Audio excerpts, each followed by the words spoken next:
Hello, welcome back. I would like to talk about the idiom black sheep.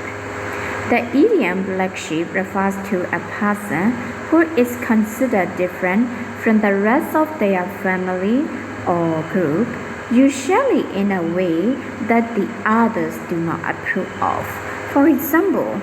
he was the black sheep of the school because he always broke the rules while everyone else followed them. So, black sheep ကဘာပြောချင်တာလဲဆိုရင်မြန်မာလိုအနည်းဆက်ဆုံးပြောပြရင်အတိုင်းဝိုင်းထဲမှာကွာမတူဘဲနဲ့တမှုထူးခြားနေတယ်ဒါမှမဟုတ်မိသားစုကုန်တိတ်ခါကိုညှိုးနှွမ်းစီရဆိုရင် black sheep လို့သုံးတယ်